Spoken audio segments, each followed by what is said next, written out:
ปิดคลิปเปิดภาพอีกวันนี้ก็มาอยู่ทางเฮือนทางซานคือเก่าพี่น้องเลยมาสืบหูคนหูมือนี้เนาะแต่ชีวิตตาแล้วง่ายหรือบ่น้องบิวตี้ไปบ้างเอามาแม่มาตัดของแม่ดิบาทเลยนี่นะเห็นบ่สบายดีปลาลุงกันไหมสบายดีเด้อปลาลุงเนาะมันคือฟองน้ำด้วยอันนี้ไปบ้างบิวตี้มาชอยมือนี้แล้วไว้ยี่ดอกตากับบดีนั่นเท่ากัน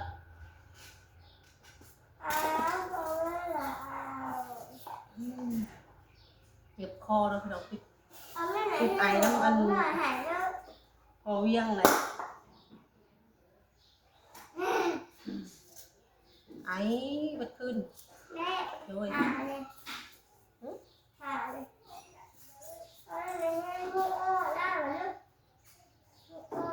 จะได้ขึ้นทีว่าเหมือนดีตีเอ้ย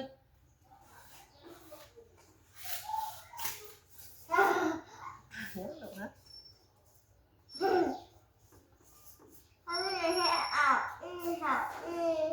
เอาอี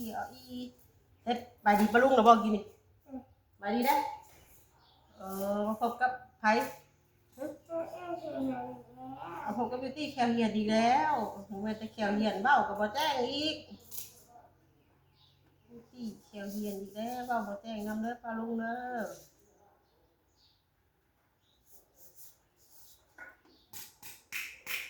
ทำได้พอไม่ตัดเลยมวนเพิ่นขนาดระวังมันหนีมือเด้อเด้อ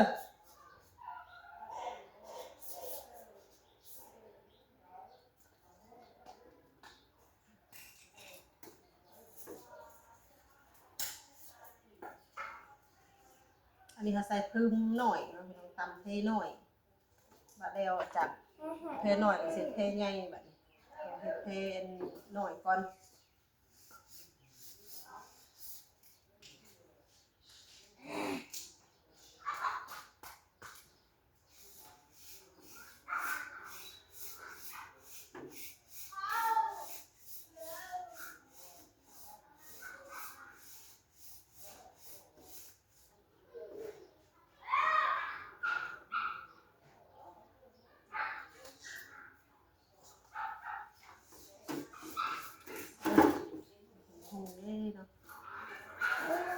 ได้เห็นแล้วยิ้มตี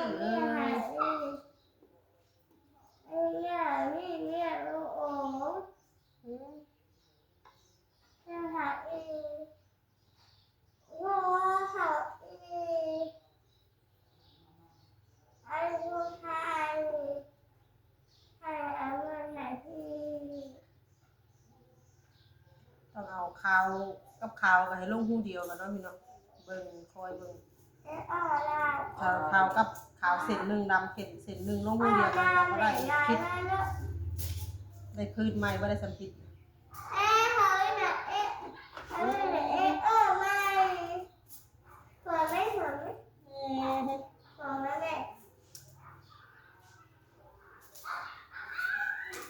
สวยไหมเดี๋ยวอ่ะกินเมื่อไหร่เฮือนนะกวดเด้อคอยมากวดเด้อเจ้าเด้อจะเอาสองสีเพราะน้ำเราเห็ดสองสีเอาลายสีลายกับมันชิหยุ่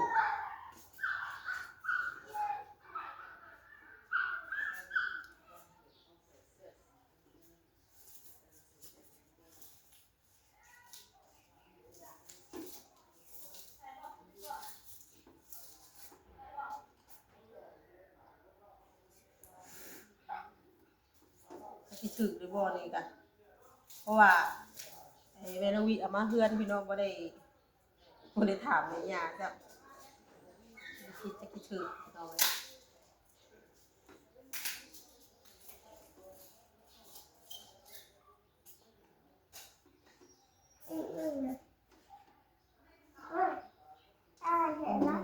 อะไรอีกลูก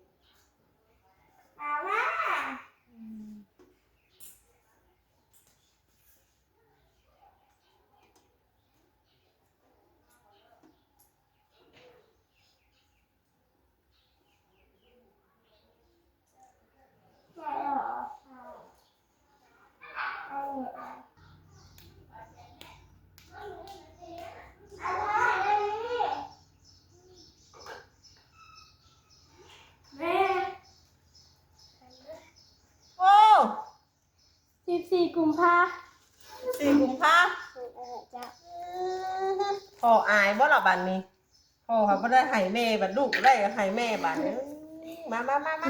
อ่ะพี่เอาพี่งามบ่ลูก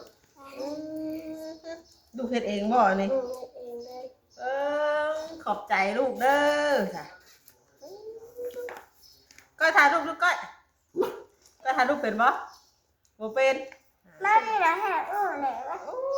วิวตี้ถ่ายรูปเป็นเด้อวิวตี้นี่บ่วิวเอาเดี๋ยวถ่ายรูปวิว ไหน ช่วยแล้วบ่ ไม่เลยให้มัน พี่เฮ็ดแบบนั้นขัด เรา อันนี้ เฮ็ดเอง เป็นดอกไม้โอ้แต่สิเว้ากะเป็นปีแรกสิได้ของขวัญ4 กุมภาพันธ์พี่น้องมาเบิ่งคำคมลูกสาวเขียนเบิ่งนะแม่ลูกคนนี้หักแพงเจ้า หรือว่าเขาจะถือให้เขาก็บ่เว้าใส่เจ้าเลยเขาเคยเถียงเจ้าเขาก็ขอโทษ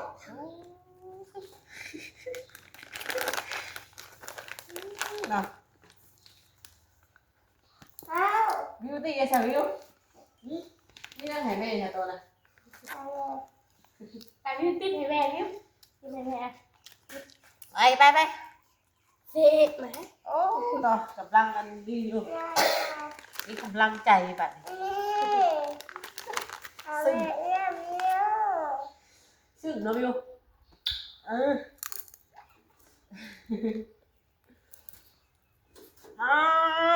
ซึ่งจนน้ำตาจะไหลสิ แม่มาเลย โอ้อันนี้กับหัวใจให้แม่บ่ดีกะ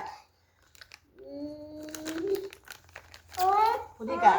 ก็ได้หัวใจให้แม่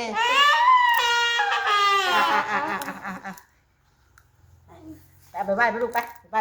นั่งอยู่ไป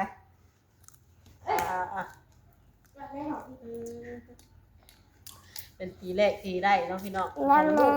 ส่งควันจากลูกสาวป้าจนเป็นน้ำตาย่อยจนน้ำตาไหลเลยให้น้องกินน้ำได้ไหมให้น้องซิมมึงเลย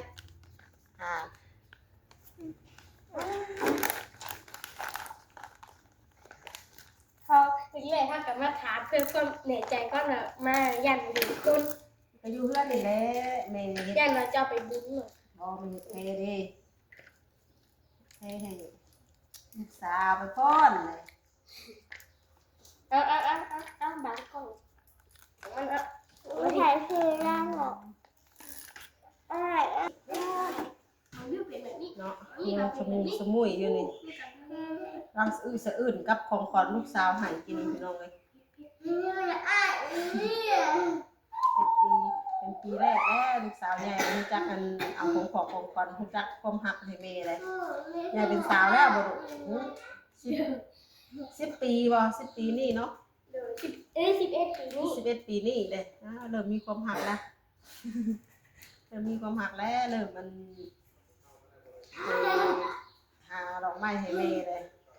รู้จักหักแม่เลย นึกได้ว่าที่ชายพระชามชิดเต็มอย่างนี้แบบ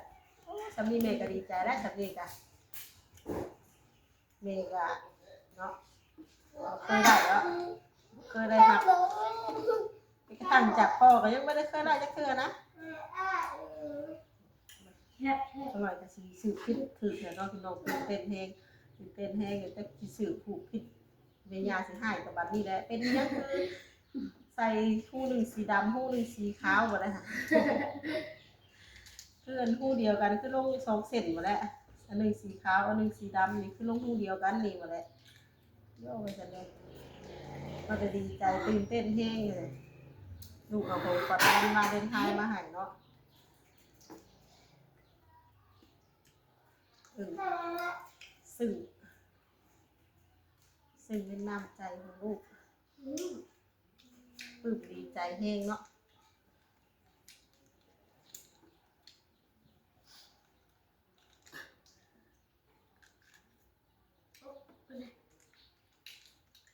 ป้าไปบุญบ่ เรากับเราชุดไปกับเราคุกได้ค่ะ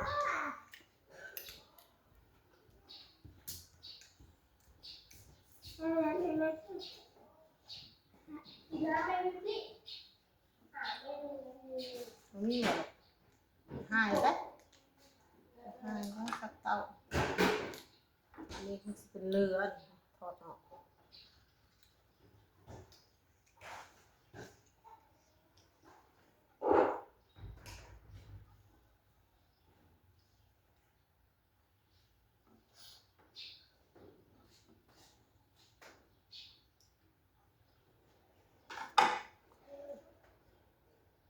ปเห็นมากกันไล่มือไล่ตาเลยพี่น้องเลยบ้าง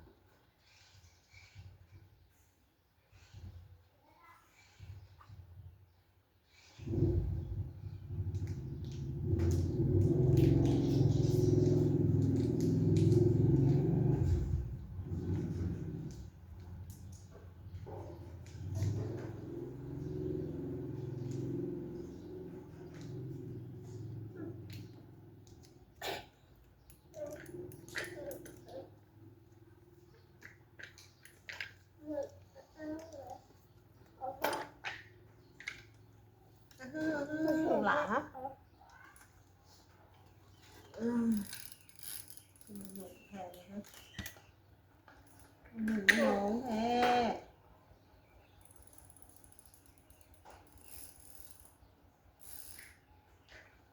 ดีนี่กำลังเริ่มเผ็ดสร้างแรกยืมคืนตู้กบมาใส่จำพี่น้องโมเมนต์คืนเจ้าเองไม่อะไรแล้ว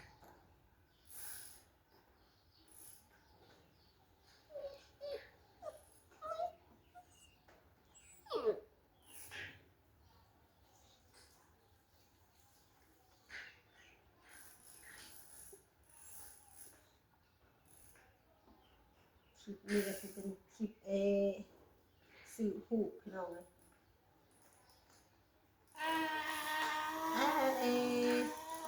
อดิซอนน้องวิเฮ็ดก่อนซอยเมย์ซอยยาได้ได้นี่บิวตี้เด้บิวตี้อยากเป็นบ่เมซิซอนนี่อยากเป็นบ่เลยเป็นบ่อยากเฮ็ดบ่คือเมย์นี่เฮ็ดบ่เลยเมซิซอนแล้วพอเป็นแล้วบัดเบื่อเฮ็ดได้เนาะ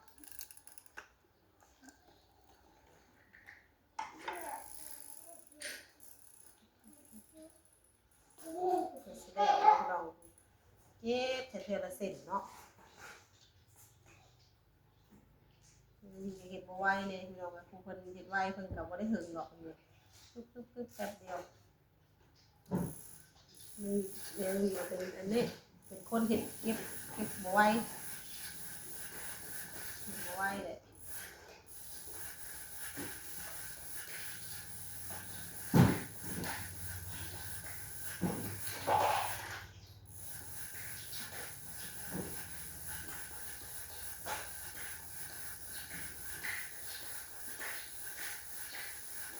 เห็นยังลูกนะ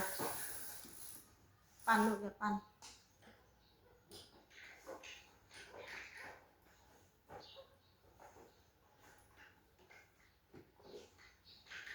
นี่มานั่งกับแม่เห็นไหมจับโต๊ะไปเก็บขึ้น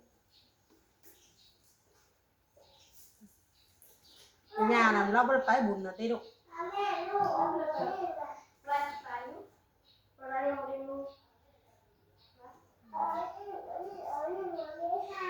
เราอยู่เพื่อนได้จะน่าจะมาหาแบกเอากีมาเราอยู่เพื่อนอยู่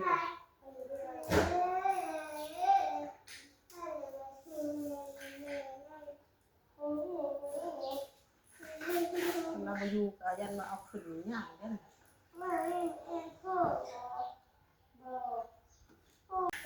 อะไรนี่พี่น้องเลยไก่แล้วไก่สีเหลวแล้วต้องลูกหล่ะลองล่มลูกเรามีตีนี่เราตีบล่มแล้วที่ไหนเพื่อนจ้านกับหกพี่น้องเลยมีลูกน้อยเดี๋ยวก็เก็บนั่นเก็บแม่เป็นคนเก็บเมี่ยนลูกเป็นคนเก็บออกมันเหลือเพื่อนจ้านกับหกแน่เนาะนี่แหละเพื่อนจ้านมีเด็กน้อยเมี่ยนแล้วกับบ่แล้ว ก็จะได้ตำเพลงงามให้ปลาลุงเบิ่งแล้วก็จะแล้วแหละอีกให้อีก3 ตาก็เฮาก็ใส่เนื้อลงใส่เวลาเนี่ยตอนนี้เพราะว่าเราต้องเบิ่งย่านมันลงผิดหูนะทำตัวดีแหละจุดสำคัญน่ะถ้ามันลงผิดหูนี่ก็คือต้องได้หึงใหม่มันเลย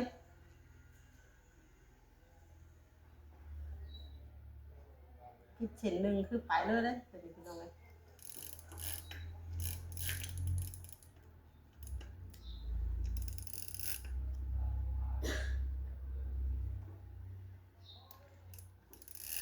ทำให้งามให้อีหลาดื้อลูกเด้อตามแพ็กงามให้อีหลาแต่มีคนมาซื้อก็ขายก็ได้เงินซื้อขนมให้อีหลา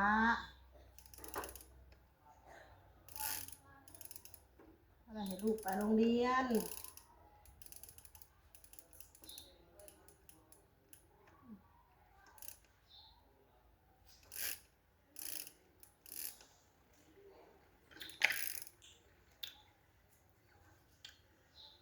จังน้อยก็แล้วเนาะจังน้อยก็เอาเฮ็ดไปกีจังน้อยก็มื้อหามากีเฮือนยาแล้วเด้อมื้อคนซอยแม่เด้อยังวิ มันไม่มาใช้แน่หรอจะเลิกที่ไหน พี่น้องครับคลิปนี้ก็ มัน เลย ไม่มาใช้ จบ แน่ ไปสักนี้ก่อนเนาะพี่น้องเนาะเดี๋ยวพบกันในคลิปต่อไปพี่น้องเลยวันนี้กับคลิปหน้าก็คือสิเป็นขาเป็นแพร่เนาะพี่น้องคลิปนี้ก็สิจบไปสักนี้ก่อนเด้อเนาะพี่น้องเนาะเดี๋ยวพบกันในคลิปต่อไปเนาะคลิปนี้กับไปแล้วพี่น้องเลยติดตามเบิ่งเมน้องวิอีกเด้อพี่น้องเนาะอีกคลิปหน้าก็สิเป็นทีมเป็นแพร่ลายหน่อยงามของตาลุงเลยเบิ่งได้ชมกันเนาะคลิปนี้กับไปเด้อสบายดีทุกคน